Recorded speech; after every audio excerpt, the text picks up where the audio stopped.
अस्सलाम वालेकुम वरहमतुल्लाहि वबरकातुहू।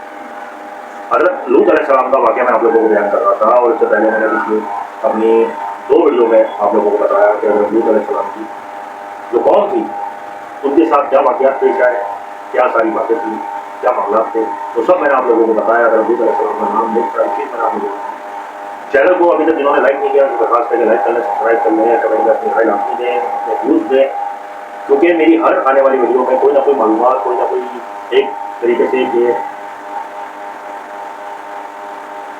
दीनी मालूमात या कोई ना कोई पैगाम जो दीन के हवाले से, इस्लाम के हवाले से होगा, वो आप तक पहुँचे। बस मेरा मतलब सिर्फ इतना ही है।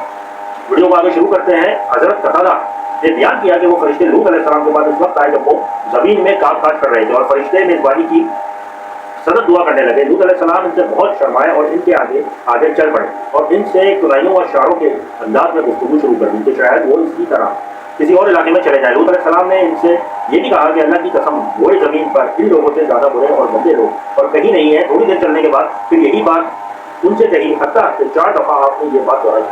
हज़रत कतादा ये भी फरमाते हैं कि इन फरिश्तों को ये भी हुक्म हुआ था कि इस बस्ती के लोगों को इस वक्त तक हलाक न करना जब तक इनका नबी इनके खिलाफ गवाही ना दे। और हज़रत सभी फरमाते हैं कि फरिश्ते इब्राहीम अलैहिस्सलाम से चढ़कर दोपहर के वक्त लूत अलैहिस्सलाम की बस्ती में पहुंचे। जब सदूम शहर में पहुंचे तो हज़रत लूत अलैहिस्सलाम की बेटी से इनकी मुलाकात हुई। वो अपने घर वालों के लिए पानी भर रही थी। लूत अलैहिस्सलाम 2 बेटियां थीं, बड़ी का नाम रिसा और छोटी का नाम ज़गरता था। फरिश्तों ने इस बच्ची से पूछा कि ए लड़की, इधर कोई ठहरने की जगह है? इसने कहा हाँ, तुम इधर ठहर जाओ, मैं तुम्हारे पास वापस आकर बताती हूँ। वो अपनी कौम से इन पर डरी और अपने बाप के पास आकर कहा, अब्बा जी, शहर के बाहर जो नौजवान हैं जो आपसे मिलना चाहते हैं, मैंने इनसे ज़्यादा हसीन और खूबसूरत आदमी कभी नहीं देखे। माशाल्लाह से वो फरिश्ते थे।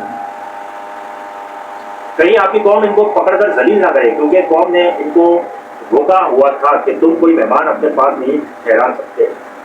मेहमानों का इंतजाम हमारे जिम्मे है। हज़रत लूत अलैहिस्सलाम इनके पास आए और इस बात का आपके घर वालों के सिवा किसी को इल्म न था। इनकी बीवी बाहर गई और कौम के लोगों को बताया कि लूत के घर कुछ लोग आए हैं और इनसे ज़्यादा हसीन और खूबसूरत चेहरे मैंने कभी नहीं देखे। तो इनकी कौम वाकई हुई इनकी तरफ आई। अल्लाह ताला का फरमान है, वमिन कभी मालूम सही क्या था, और इससे पहले भी वो बुरे काम करते थे। इसका मतलब ये है कि इस वक्त की बुराई के साथ साथ इससे पहले भी बुरे बड़े कामों में मलूस थे।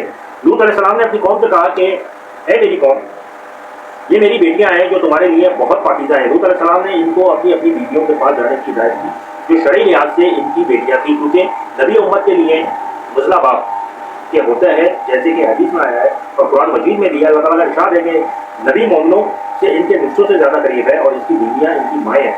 और बाद सहाबा रुखसत में का यही कौल है कि नबी बाप होता है। अब हज़रत लूत अलैहिस्सलाम ने एक तो इनको बुरे और बेहयाई के काम को रोका, और दूसरा इनके खिलाफ गवाही भी दे दी कि इनमें कोई समझदार और खैर वाला शख्स नहीं है, बल्कि वो सब के सब फासिक व फाजिर, फजर काफिर और कुंदत जहन के हैं। और फरिश्तों का एक मकसद ये भी था कि कौम लूत से मुतालिक सवाल करने से पहले ही इनके बारे में कुछ सुन लें। इनकी कौम ने इन पर अल्लाह की लानत और फिटकार हो। आपने नबी की सही और दुरुस्त बात सुनकर ये जवाब दिया कि मुझे मालूम है कि हमें तेरी बेटियों से कोई मोहब्बत और ख्वाहिश नहीं है और तू हमारा इरादा अच्छी तरह जानता है। उन्होंने कहा कि ए लूत, तुझे अच्छी तरह इल्म है कि हमें अपनी औरतों की ख्वाहिश नहीं है। औरतों के अलावा हमारी गर्ज और हमारा मकसद तेरे इल्म में है। तू इन बदबख्तों ने अपने मेहमान रसूल से इतनी गंदी बात कही और अल्लाह की कुदरत और सतूत से ना डरे जो दर्दनाक सजा देने वाला है। इनकी इस बात के सुनने पर लूत अलैहिस्सलाम अपनी बेबसी की हालत में अपनी दिली ख्वाहिश का इजहार कर रहे हैं कि काश मेरे पास तुमसे निपटने के लिए कुव्वत होती, ताकत होती, या मेरा मददगार एक मजबूत खानदान होता जो इनके खिलाफ मेरी मदद करता और ये अपनी गलत और फहश बात की वजह से जिस सज़ा के मुस्तहिक है वो सज़ा इनको दी जाती।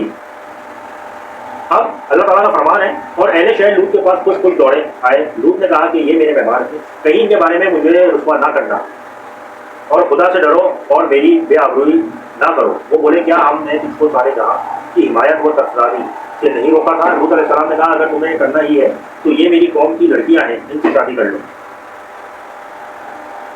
हज़रत मुफ्तरीन ने जिक्र किया है कि जिब्रील अलैहिस्सलाम इनके पास आए और अपने पर के एक कोने के साथ इनके पर वार किया, इनकी आंखों को अंधा कर दिया। यहाँ तक के कहा गया है कि इनके चेहरों पर आंखों का नाम और निशान भी मिट गया। तो वो लोग दीवारों को तोलते हुए वापस पलटे, मगर इसके साथ साथ अल्लाह के रसूल को धमकाते रहे और कहने लगे कि अच्छा, कल तू आने दो, फिर देख लेना तुम्हारा क्या बनता है। अल्लाह ताला फरमाते हैं, उन्होंने इसे اس کے مہمانوں کے متعلق بہلایا پھسلایا تو ہم نے ان کی آنکھوں کو مٹا دیا، بس میرا عذاب اور ڈرانا چٹو اور تحقیق صبح سویرے ان کی برقرار رہنے والے نہ ٹلنے والے عذاب نے غارت کر دیا، تباہ کر دیا۔ اب وہ عذاب کس وقت آیا تھا اس پہ ہم بات کریں گے انشاءاللہ تعالیٰ اپنی اگلی ویڈیو میں۔ چینل کو لائک سبسکرائب لازمی کریں، اپنی دعاؤں میں یاد رکھیں، ویڈیو پسند آئی ہو تو اپنے کمنٹس بھی لازمی دیں، انشاءاللہ کل ملاقات ہوگی۔ اللہ حافظ۔